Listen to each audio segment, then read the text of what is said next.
Welcome to another edition of Raw Arsenal. In this video, we'll be analyzing how Arsenal can score goals in the absence of a high-performing right-hand side. Let me flick over to OneNote now, and we'll draw some diagrams.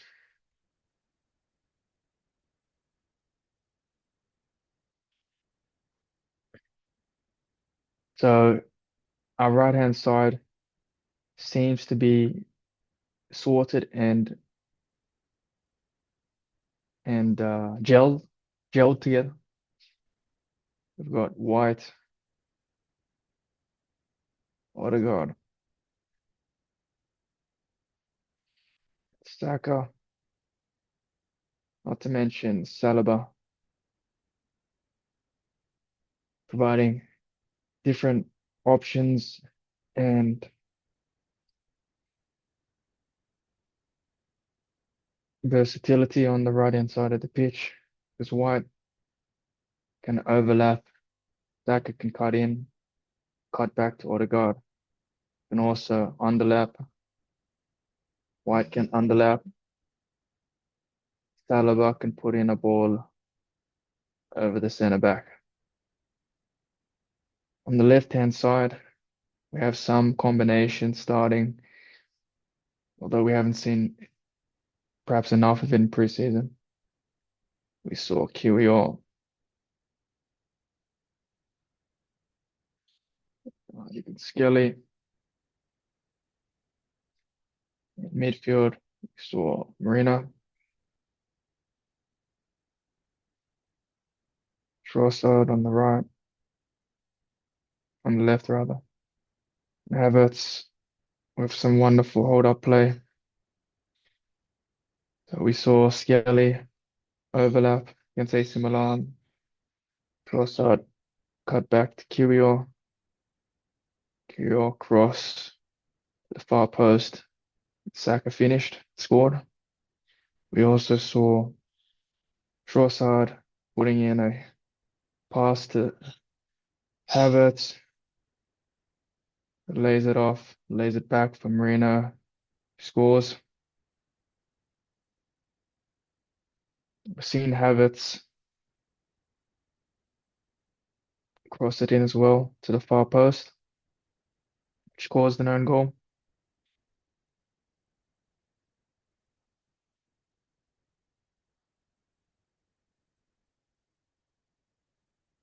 Those were the those were the two goals we scored from open play, or three goals rather. Interestingly enough,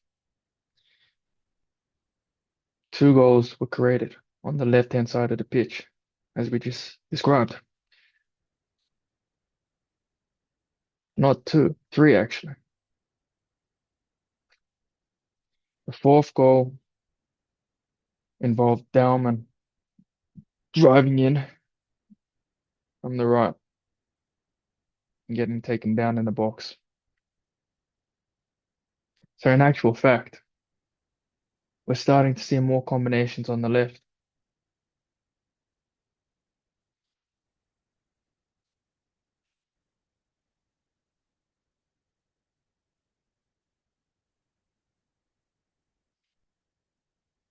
If we amplify this effect, what happens when Skelly is not putting in good crosses?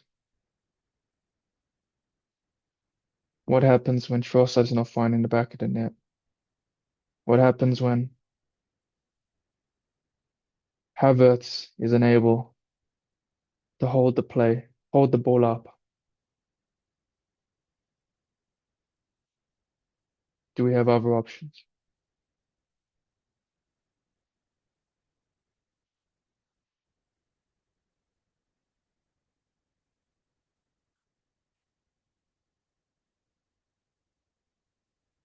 Okay, so I'm just going to make some substitutions here and we'll see what we can do.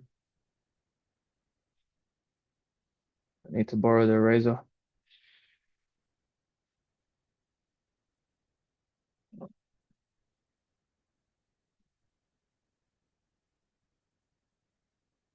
Very good.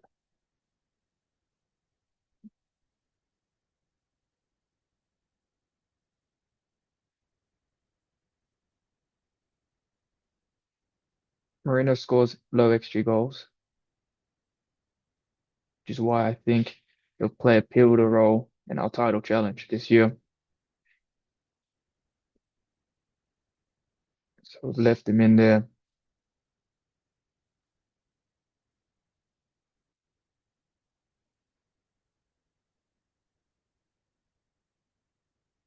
Calafiori always looks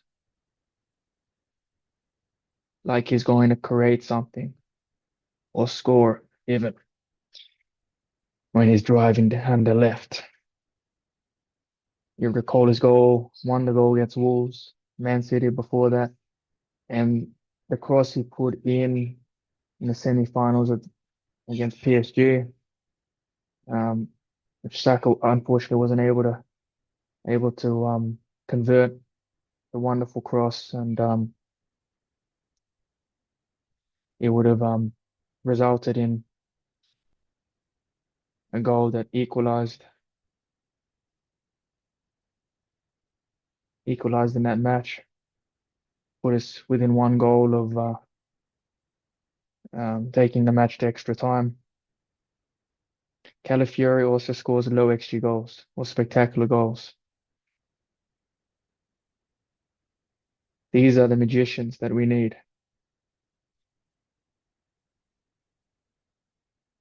So if Trossard is not doing the same, who do we have? We have obviously Madueke,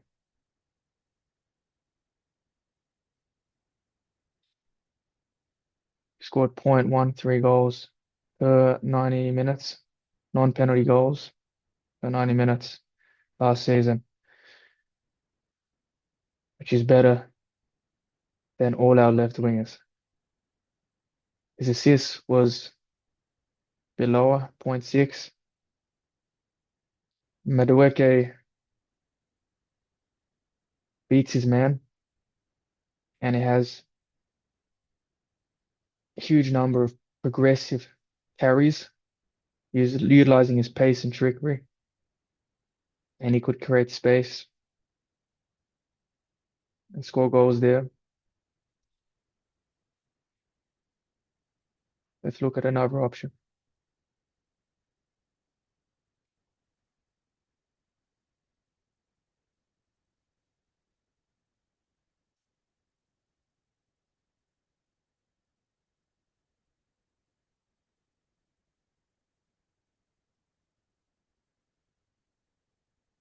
Nelson looked dangerous in preseason.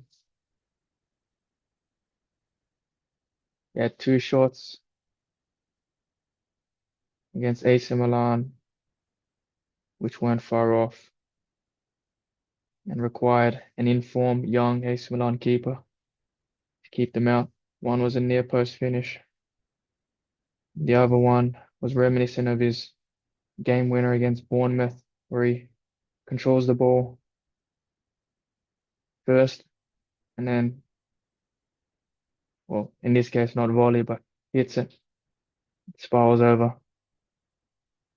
due to a deflection over the right hand side post, right side post rather.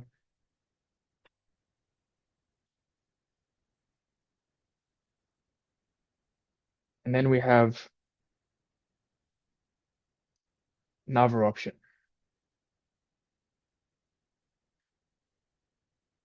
which some might have which some might have come to predict now. The Gyökeres taking the 14 jersey. This is a combination I want to see this season because just add some stats here on the right hand side.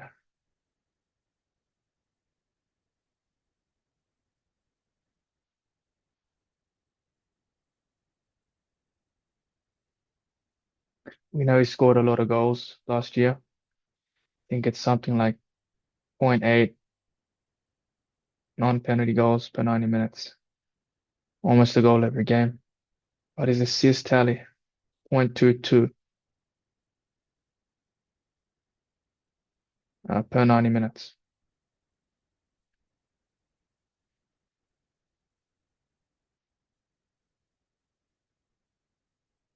That's just under Trossard's 0.25 last year.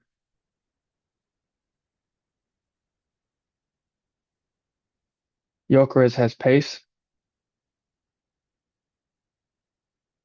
and great progressive carries and one-on-one stats rivaling Madueke.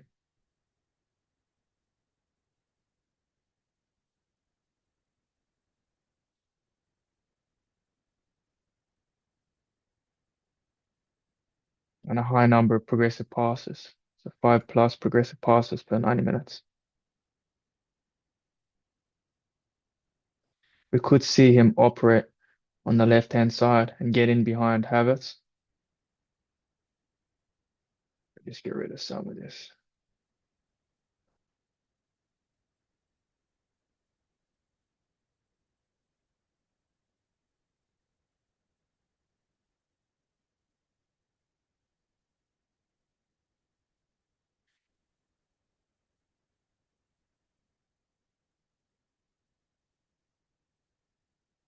Havertz come forward for the ball as a decoy. Gyökeres could receive a ball from Marino or Kiwior or Calafiori, maybe Gabriel later in the season.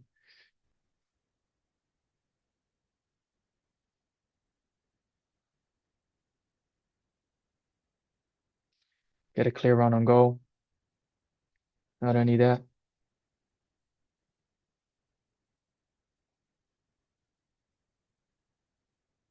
Gyökeres could come inside.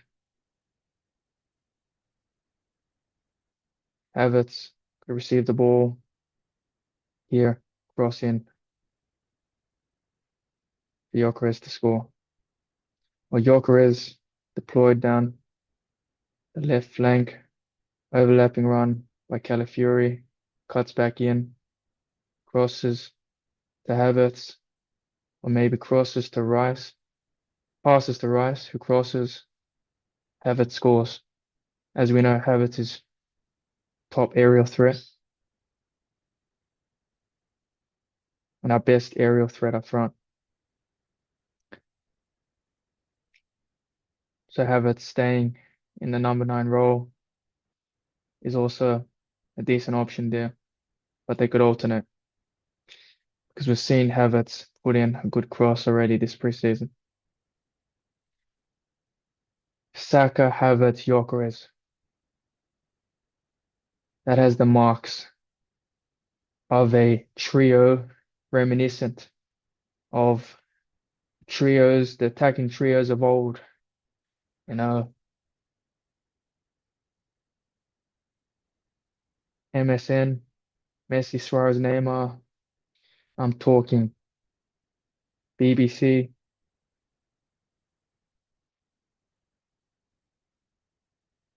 or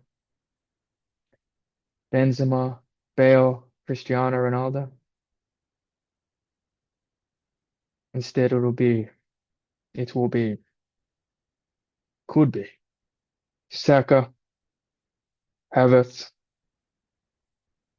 and Gyökeres.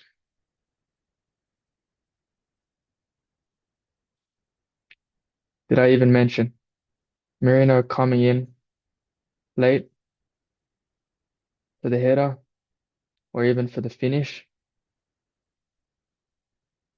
is another element that could really work with this midfield. But we can't have Odegaard, Marino, and Rice in midfield. It's too offensive minded. We need somebody covering central defensive and midfield areas. Someone like Norgard or Zubimendi. I like that Norgard doesn't get drawn out of possession too much. So we might see Norgard preferred, at least until Zubimendi acclimatizes himself to tactics. And uh, that is it. Hope you enjoyed that. Let me know what you thought. I'm out.